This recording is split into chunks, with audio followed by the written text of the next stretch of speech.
We will start with the reversible binding of the proteins, and we will discuss in next few modules these reversible bindings of proteins, that how the proteins reversible binds to particular agents for their particular function. Proteins जो हैं वो अकेली function नहीं कर सकती, बहुत सारी proteins को जो है ना और चीज़ें चाहिए जिनके साथ ये आपस में बाइंड हो जाती हैं, जिसको हम डिफाइन करेंगे कि वो लाइगेंड होते हैं जो प्रोटीन्स के साथ बाइंड करते हैं और हेल्प करते हैं उसके पर्टिकुलर फंक्शन में. For example the oxygen transport of the by the haemoglobin, it is also a reversible binding of the protein. Similarly antigen antibody reactions जो है एंटीजन एंटीबॉडीज़ के साथ जब रिएक्ट करती हैं, आपस में बाइंड करती हैं, तो ये भी रिवर्सिबल बाइंडिंग होती है प्रोटीन की. एक दफ़ा एंटीजन एंटीबॉडी के साथ मिल जाता है, अल्टीमेटली वो उसे छोड़ देता है. इसी तरह हमने डिस्कस किया है कि जो हीमोग्लोबिन है वो ऑक्सीजन उसके साथ बाइंड हो जाती है, आर्टीरियल एरिया में बाइंड होती है. इसी तरह वेन्स में जाके जो है ना वो वेन्स में जो है वो उसको छोड़ देती है बाइंडिंग, और वेन्स में जाके जो है ना उसको सप्लाई कर देती है जहाँ रिक्वायरमेंट होती है ऑक्सीजन की. इसी तरह हार्मोन्स जो हैं वो भी बाइंड करते हैं टू द रिसेप्टर्स, और ये भी हार्मोन्स भी जो है ना वो as we know are the proteins. इसी तरह रिसेप्टर्स जो हैं वो भी प्रोटीन्स हैं. तो these are the few examples of reversible binding of the protein. पर हम इस सिर्फ जो है ना नेक्स्ट फ्यू मॉड्यूल्स में जो डिस्कस करेंगे वो हीमोग्लोबिन और मायोग्लोबिन को डिस्कस करेंगे इन डिटेल, क्योंकि वो 90% of the reversible binding of protein को डिफाइन कर देता है. The functions of many proteins involve the reversible binding of other proteins और other molecules.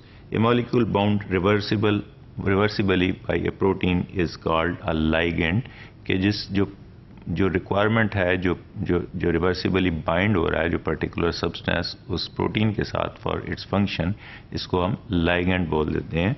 A ligand may be any kind of molecule. ये कोई मेटालोप्रोटीन हो सकती है और ऑर्गेनिक मॉलिक्यूल हो सकता है, और it may be another type of a protein. The transient nature of protein ligand interaction is critical for life. ये जो इसका आपस में एक्शन है रिवर्सिबल बाइंडिंग और अनबाइंडिंग ऑफ प्रोटीन की, ये ट्रांजिएंट नेचर की होती है, और it is requirement of the life allowing an organism to respond rapidly and reversibly to changing environmental and metabolic circumstances. जिस तरह के अगर कोई मेटाबॉलिज्म हो रहा है कहीं पे, तो वहाँ हार्मोन की रिक्वायरमेंट है, तो जब तक वो ये रिवर्सिबल बाइंडिंग नहीं होगी ये पर्टिकुलर जो है ना ऑर्गेनिज्म वो फंक्शन नहीं कर सकता. इसी तरह ऑक्सीजन रिक्वायरमेंट है, वो डिफरेंट स्टेट में डिफरेंट चेंज होती जा रही है. तो दिस इज़ दी क्रिटिकल है लाइफ के लिए these reversible binding of proteins. Ligand is able to bind proteins by weak interactions. ये जो लाइगेंड्स हैं ये आपस में इसके साथ वीक इंटरेक्शन के साथ जुड़ते हैं, जो में भी हाइड्रोजन बॉन्ड हो सकते हैं, एयोनिक बॉन्ड हो सकते हैं, वान डेर वाल्स फोर्सेस हो सकती हैं, हाइड्रोफोबिक बॉन्ड्स हो सकते हैं, जो कि रिवर्सिबली इजीली ब्रेक हो सकते हैं. A ligand binds to a site on the protein called the binding site. Specific binding sites होती हैं जिसके ऊपर प्रोटीन पे जहाँ पे ये ligand आके अटैच होते हैं, which is complementary to the ligand in size, shape, charge and hydrophobicity. ये जो ligand जहाँ पे bind होगा उसका particular size होगा, उसी तरह उसी की shape होगी, उसी तरह particular charge होगा. अगर charge different होगा तो ligand वहाँ bind नहीं हो सकेगा.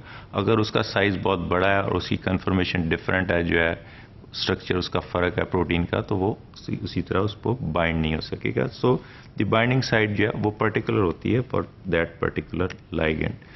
The complementarity of protein ligand binding gives the interaction a great deal of specificity.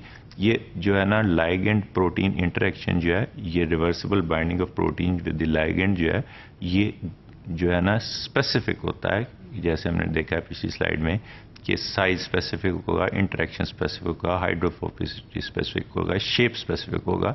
तो ये इसको कॉम्प्लीमेंट्री होगा उसके साथ, तो ये बाइंड करेगा, अदरवाइज इसकी बाइंडिंग प्रॉपर नहीं होगी. जब बाइंडिंग प्रॉपर नहीं होगी तो उसका फंक्शन भी प्रॉपर नहीं होगा.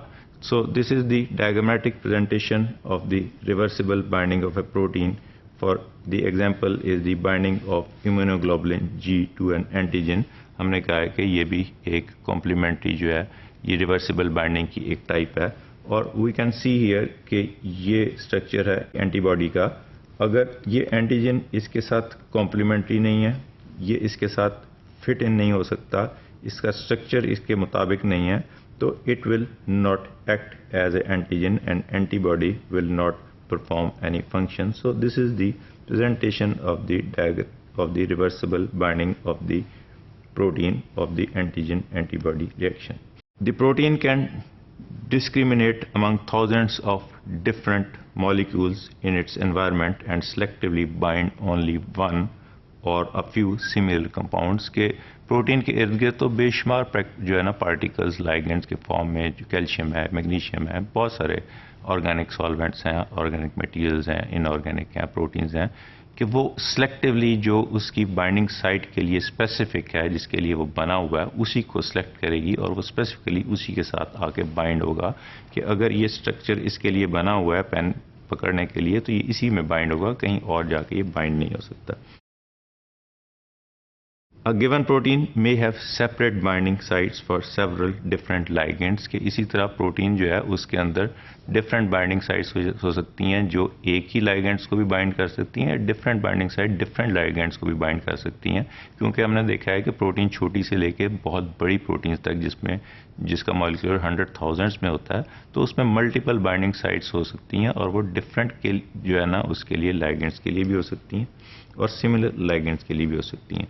The binding of a protein and ligand is often coupled to a conformational change in the protein that makes the binding site more complementary to the ligand, thus permitting tighter binding।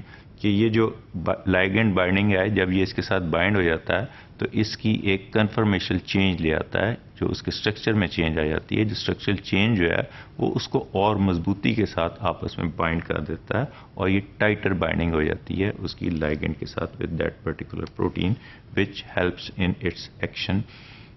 The structural adaptation that occurs between protein and ligand is called induced fit। जिस तरह हमने देखा है कि ये जो structural change है, जो कन्फर्मेशन चेंज है, कि एक स्पेसिफिक लाइगैंड है वो स्पेसिफिकली आके इसके साथ बाइंड हो गया प्रोटीन के साथ, अब इसने कन्फर्मेशनल चेंज के साथ इसने इसको पकड़ लिया, तो ये इसको इंड्यूस्ड फिट मॉडल भी बोल देते हैं। ये जब इंड्यूस्ड फिट हो जाएगा तो ये इसकी पकड़ मजबूत हो जाएगी और इसका फंक्शन जो है it will help it's in functioning of that particular protein with the binding site.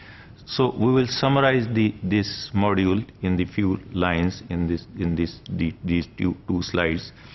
Number one is the reversible binding of ligand is essential for the function of a globular proteins। से globular proteins के लिए ये reversible binding ज़रूरी है, अगर ये जो है binding नहीं होगी तो ये function properly नहीं कर सकती। स्पेसिफिटी of the ligands and binding site के जो बाइंडिंग है वो स्पेसिफिक होगा फॉर दैट पर्टिकुलर प्रोटीन, और साइट्स उसकी स्पेसिफिक होगी कि वही लाइगेंड उसी के अंदर आके लगेगा। Ligand binding is often coupled with the conformational change, sometimes quite dramatic, which causes induced fit model। कि जब एक ligand आके लग जाता है तो उसकी स्ट्रक्चर जो है वो चेंज हो जाता है, उस स्ट्रक्चर को हम कन्फर्मेशनल चेंज बोलते हैं। जब वो कन्फर्मेशनल चेंज हो जाती है तो वो इंड्यूस्ड फिट मॉडल बन जाता है, जो उसकी बाइंडिंग प्रॉपर कर लेता है और उसकी फंक्शनैलिटी में उसको हेल्प आउट करता है। सिमिलरली मल्टी सब unit proteins causes conformational changes in one subunit can affect the others। के इसको कोऑपरेटिविटी भी बोलते हैं कि अगर एक जगह पे आके एक बाइंड हुआ, दूसरी जगह दूसरा बाइंड हुआ, तो ये एक के साथ दूसरी बाइंडिंग, तीसरी बाइंडिंग बढ़ती जाती है और एक सब यूनिट दूसरा सब यूनिट उस बाइंडिंग के साथ इंक्रीज करते जाते हैं और उसकी कन्फर्मेशनल चेंज बढ़ती जाती है, उसको कोऑपरेटिविटी बोलते हैं। Interactions and these interactions are regulated। Similarly, the illustration of these binding are the hemoglobin, antibodies and muscle contraction। कि ये दो तीन एग्जांपल्स हैं कि जिसमें हम कह सकते हैं कि जो इलस्ट्रेट करती हैं प्रोटीन बाइंडिंग को फॉर दैट पर्टिकुलर, कि हीमोग्लोबिन के अंदर के साथ ऑक्सीजन लगेगी, उतर जाएगी, लगेगी, उतर जाएगी, और ये उसकी बाइंडिंग, रिवर्सिबल बाइंडिंग की एक जो है ना वो बेहतरीन एग्जांपल है। सिमिलरली इज द एंटीबॉडीज कि एंटीजन एंटीबॉडी रिएक्शन जिस तरह हमने पीछे देखा कि उसका पर्टिकुलर साइज होगा एंटीजन का, वो पर्टिकुलर शेप होगी, वो पर्टिकुलर इंटरेक्शंस होंगे जो एंटीजन के उस पर्टिकुलर एंटीबॉडी के साथ होंगे। इसी तरह मसल कॉन्ट्रैक्शन में एक्टिन और मायोसिन फिलामेंट्स जो हैं वो आपस में एक दूसरे के साथ बाइंड करेंगे, फिर उसको छोड़ देंगे, फिर बाइंड करेंगे, which causes a particular type of muscular contraction. So these are the different types of reversible binding of proteins